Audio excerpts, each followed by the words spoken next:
Mutual fund investment mandate ನಿಮ್ಮ ದುಡ್ಡನ್ನ invest ಮಾಡೋದಕ್ಕೆ ಫಂಡ್ ಏನ್ ಸ್ಟ್ರಾಟಜಿ ಅಥವಾ ಅಪ್ರೋಚ್ ನ ಫಾಲೋ ಮಾಡುತ್ತೆ ಅಂತ ಹೇಳುತ್ತೆ. ಫಾರ್ ಎಕ್ಸಾಂಪಲ್, ಫೋಕಸ್ ಫಂಡ್ ಅನ್ನೋದು ಒಂದು ಈಕ್ವಿಟಿ ಫಂಡ್. ಇದು ಸೆಬಿ ರೂಲ್ಸ್ ನ ಪ್ರಕಾರ ಮ್ಯಾಕ್ಸಿಮಮ್ 30 ಸ್ಟಾಕ್ಸ್ ಗಳಲ್ಲಿ ಇನ್ವೆಸ್ಟ್ ಮಾಡಬಹುದು. ಫಾರ್ ಎಕ್ಸಾಂಪಲ್, ಇವಾಗ LIC mutual fund focus fund ನ ತಗೊಂಡ್ರೆ ಇದು ಮ್ಯಾಕ್ಸಿಮಮ್ 30 ಸ್ಟಾಕ್ಸ್ ಅಲ್ಲಿ ಇನ್ವೆಸ್ಟ್ ಮಾಡುತ್ತೆ. ಅದೇ ಇದು ಮೇನ್ ಆಗಿ ಇನ್ವೆಸ್ಟ್ ಮಾಡೋದು ಲಾರ್ಜ್ ಕ್ಯಾಪ್ ಸ್ಟಾಕ್ಸ್ ಅಲ್ಲಿ. ಸೆಪ್ಟೆಂಬರ್ 24, 2024 ಇಂದ ಈ ಫಂಡ್ ಮ್ಯಾಕ್ಸಿಮಮ್ 30 ಸ್ಟಾಕ್ಸ್ ಅಲ್ಲಿ ಇನ್ವೆಸ್ಟ್ ಮಾಡೋದಕ್ಕೆ ಕಂಟಿನ್ಯೂ ಮಾಡುತ್ತೆ.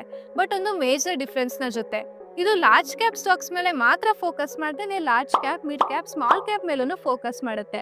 ಇದು ಈ ಮ್ಯಾಂಡೇಟ್ ಅಲ್ಲಿನ ಮೇಜರ್ ಚೇಂಜ್. ಈಗ ಫಂಡ್ ಏನಾದ್ರೂ ಈ ರೀತಿ ಇನ್ವೆಸ್ಟ್ಮೆಂಟ್ ಮ್ಯಾಂಡೇಟ್ ನ ಚೇಂಜ್ ಮಾಡಿದ್ರೆ ಕಂಪಲ್ಸರಿ ಆಗಿ ಇನ್ವೆಸ್ಟರ್ಸ್ ಗೆ ಇನ್ಫಾರ್ಮ್ ಮಾಡಲೇಬೇಕು. ಹಾಗೇನೆ ಯಾವುದೇ ಎಕ್ಸಿಟ್ ಲೋಡ್ ಇಲ್ಲದೆ ಪ್ರಿವೈಲಿಂಗ್ NAV ಜೊತೆ ಸ್ಕೀಮ್ ನ ಎಕ್ಸಿಟ್ ತಗೋ ಆಪ್ಷನ್ ಕೂಡ ಕೊಡಬೇಕು. ಸೊ ಫಾರ್ ಎಕ್ಸಾಂಪಲ್, ಮ್ಯಾಂಡೇಟ್ ನ ಏನಾದ್ರೂ ಲಾರ್ಜ್ ಕ್ಯಾಪ್ ಇಂದ ಮಲ್ಟಿ ಕ್ಯಾಪ್ ಗೆ ಚೇಂಜ್ ಮಾಡಿದ್ರು ಅಂತ ಅನ್ಕೊಳ್ಳಿ. ಅವಾಗ ಇನ್ವೆಸ್ಟರ್ಸ್ ಎಕ್ಸಿಟ್ ನ ತಗೊಳ್ಳೋದನ್ನ ಚೂಸ್ ಮಾಡಬಹುದು. ಯಾಕಂದ್ರೆ ಕಂಪ್ಯಾರಿಟಿವ್ಲಿ ಮಿಡ್ ಕ್ಯಾಪ್ ಮತ್ತೆ ಸ್ಮಾಲ್ ಕ್ಯಾಪ್ ಗೆ ಇರೋ ರಿಸ್ಕ್ ಇಲ್ಲ. ಹಾಗೆ ನೋಟ್ ಮಾಡಬೇಕಾಗಿರೋ ಪಾಯಿಂಟ್ ಅಂದ್ರೆ ಮ್ಯೂಚುವಲ್ ಫಂಡ್ ಇನ್ವೆಸ್ಟ್ಮೆಂಟ್ಸ್ ನ ಯಾವಾಗಲೂ ಥರೋ ರಿಸರ್ಚ್ ಮಾಡಿದ್ಮೇಲೆ ಮಾಡಿ.